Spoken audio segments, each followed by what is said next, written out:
तो दोस्तों, आज मैं आपको सुनाऊंगी एक भेड़िए की कहानी।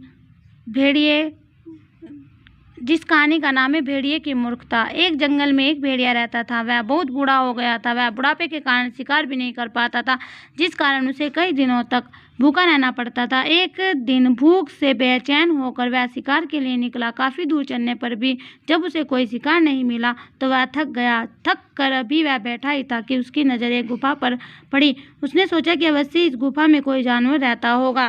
भेड़िए ने सोचा कि वह गुफा के अंदर जाकर छिप जाएगा और जब इस गुफा का जानवर आएगा तो वह धोखे से उसे पकड़कर खा जाएगा।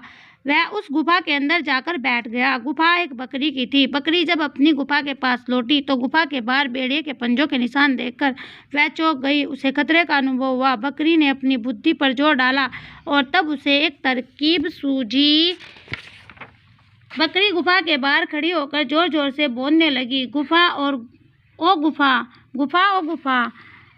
गुफा की ओर से कोई उत्तर न पाकर वह बोली, देख गुफा, अगर तू न बोली तो मैं गुफा छोड़कर दूसरी जगह चली जाऊंगी।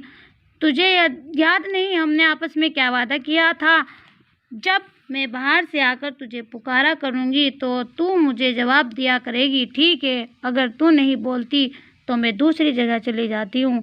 बकरी की बात सुनकर गुफा के अंदर बैठे भेड़िए ने सोचा कि वह गुफा सचमुच ही बोलती होगी।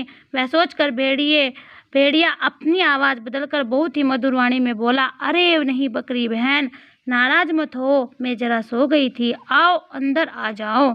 अपनी तरकीब कामयाब होते देखकर बकरी बहुत खुश हुई। फिर वह नकली गुस्सा दिखाते हुए बोली, मूर्ख भेड़िए, तुझे इतना भी नहीं पता कि गुफा कभी नहीं बोलती? शरीर के साथ साथ तेरा दिमाग भी बूढ़ा हो गया है। अब तू यहाँ बैठ, मैं चली। इतना कहकर बकरी तेजी से भाग गई। भेड़िया पछताता रह गया। इस प्रकार बकरी ने चतुराई से काम लिया, अपनी जान बचाई। आपको यह कहानी पसंद आई तो आप चैनल को सब्सक्राइब करें और लाइक करें। खुदा हाफिज, अल्लाह हाफिज, बाय बाय, टाटा।